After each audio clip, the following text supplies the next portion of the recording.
Today we're taking a look at this Graco sprayer, which I've been using a little bit over a year now. This is the TC Pro Airless sprayer, and it's also cordless, which I really like. It runs off this DeWalt battery right here.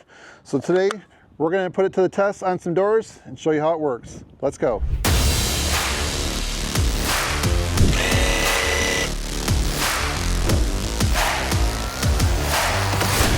So I picked up a couple things from Home Depot to get started. So these painter rags right here, the HDX brand, these are really nice to have.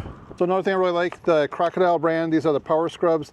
They also make some for paint, which I have in the garage. I have to go look for them, but this is very handy for your cleanup work. It's nice just having a moist towel when you need it. They're never dry, so it really helps get that paint off right away if you need to do some cleanup. All right, so we're gonna go ahead and put the paint in this cup right here using this strainer. I'll grab a stir stick. So I'd say no matter how careful you are, you're gonna get paint on yourself. I already have some on my hands, so I like to keep these rags around right here. I'm just gonna go ahead and stir it up. So today I have a 36-inch exterior door that we're going to paint. It's going on a garage, a service door, and it's brand new. It comes with a primer coat on it, but before we install it, I find it easiest to paint it outside. That way you don't have to worry about the overspray getting on the garage itself. So what I'm going to do is walk you through the steps on how to get this set up. You can also, I would recommend going to Graco and watching their official instructions, just so you know exactly how to do it according to what they tell you.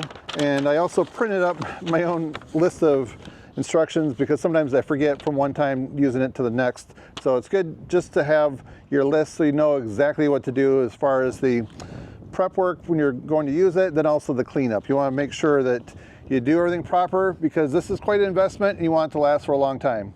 All right, so let's look at the project first, then we'll get the paint in here and start spraying. So right here behind the garage, I have the wind blocked fairly well, so I can go ahead and paint the door. The only issue is in the sun, so I'm gonna have to see what I can do, maybe turn it around so I'm not spraying it in the sun. It's 65 degrees. The other side right here, so you can see it's perfectly in the shade. So this has been sitting a while, so I'm gonna use what I call my first use instructions. Fill with water 2/3 full. So prime is down, spray is forward. So I have it down on prime. Spray tip forward, make sure that's forward.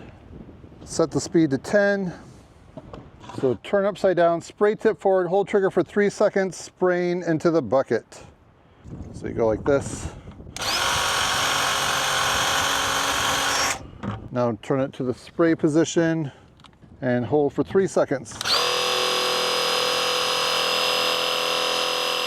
Now it says you're ready to paint. So now we're going to dump the water out, wipe everything down inside, and then put the paint in. So everything's all set in here, ready to go. I have the dial here set at number 6 or just below it a little bit. I did a test run, so I don't want to have it spray too fast because then I'm going to just waste paint. It's going to probably start to run a little bit and drip. So we don't want that. So we're going to try it down this door. Hopefully we have a happy medium. And that paint is really thick. I was wondering if it's going to be too thick to spray, but I think this is up for the task. So let's go.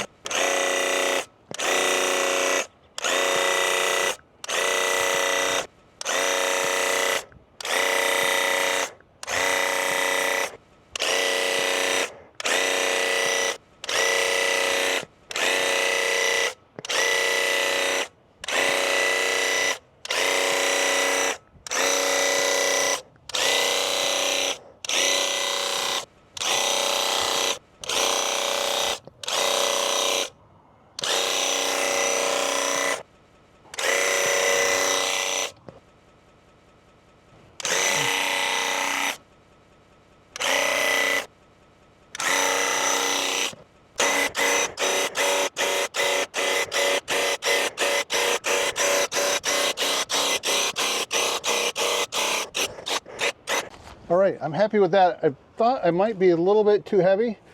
Nothing's running. A couple bugs landed on it, but we'll let that dry and see what happens to them.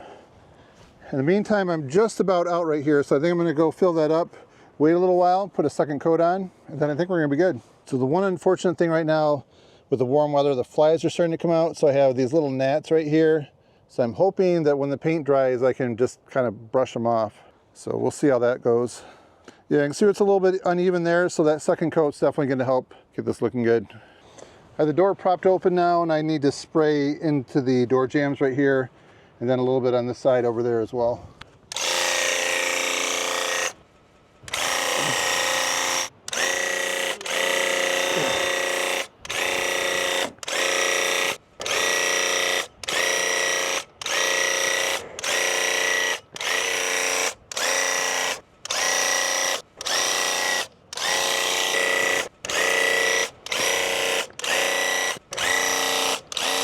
So now we have 2 coats on here, and I'm noticing that I'm going to have just a little bit of touch up once the door's installed. There's a few places I really can't get to until the door can swing all the way wide open. So let me show you a couple things I did on here real quick that worked well for me. So this is how I propped the door from falling over. This was something, I had a pallet laying around and a couple concrete slabs. So then I just put a couple wood strips and screwed it into the door right there, screwed it down there, and that was something to get this propped up. And it held up really well in the high wind. I was very impressed with that.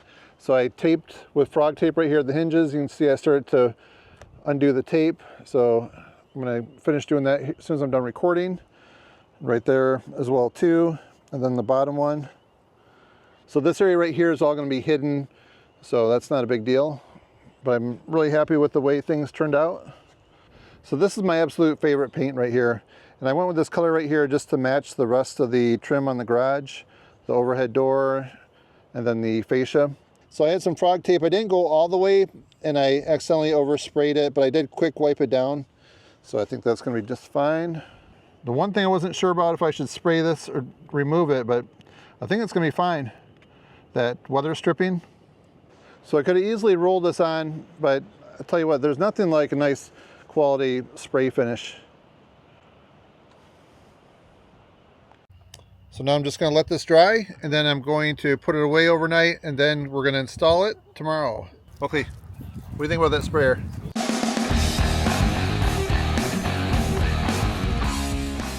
All right, here's a look at the door where it's going to be going. On this garage right here, it's going to be replacing this other service door which has some damage to it. And I'm going to paint the overhead door, so then I think it's going to look really nice. It's going to match everything else better. The paint color on the other door was something that somebody else picked out that just never really worked there. So I'm very excited how this turned out so far, and looking forward to getting it installed. So I just spent some time properly cleaning this, flushing it out. I'd say plan on about 20 minutes, maybe just a little bit more, to properly get it clean. And then the final thing you do is put this pump armor in it right here. And then they say to store it in an upright position. And what I do is just put it in this bag right here. Keep it inside the house. You don't want it to freeze. So I'm not sure if you left it in a cold freezing garage, what kind of issues we'd have, but just to be safe, this doesn't take up that much room, so I can easily find a place in my house to store it. So now I want to give you my insight on the sprayer right here after using it on several projects over the last 12 months. So one of the things I was thinking about when buying this, well, maybe I could save a little bit of money and just go with the corded model.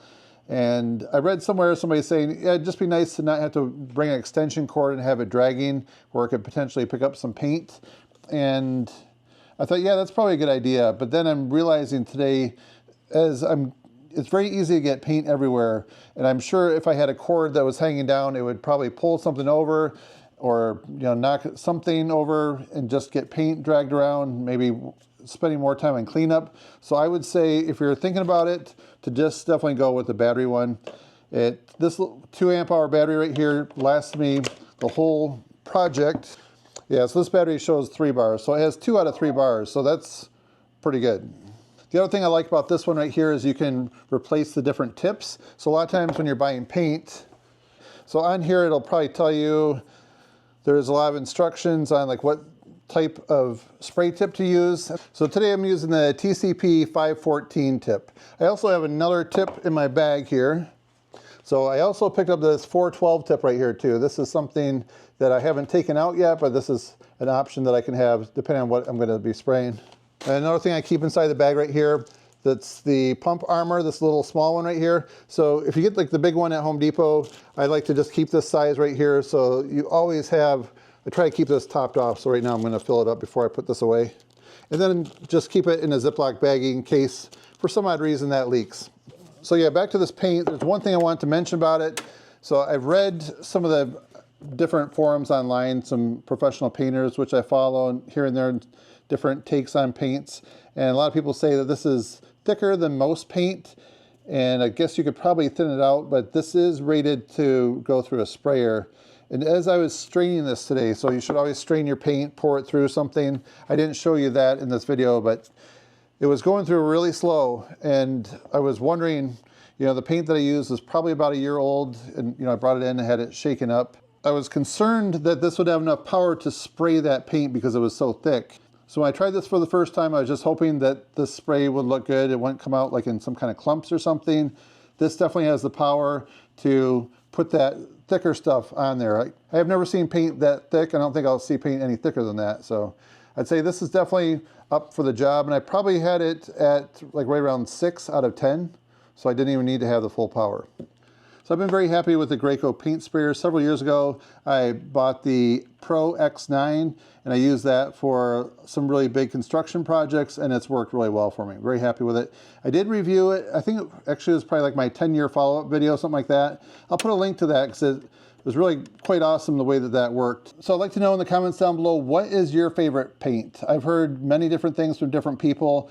I guess it's just personal preference. For me, I probably like Sherwin-Williams and then Behr paint. Those are the two places. Actually, they're like within like a quarter mile of each other, so I shop between those two. So anyways, I highly recommend this. If you have any questions, let me know down below. And if you want to see that other video that I mentioned on the Pro X9, I have that video right up there. And if you want to see some other tool reviews coming up soon, you can subscribe to my channel and be notified when they go live. So that's it for now, friends. Thanks for watching. See you next time.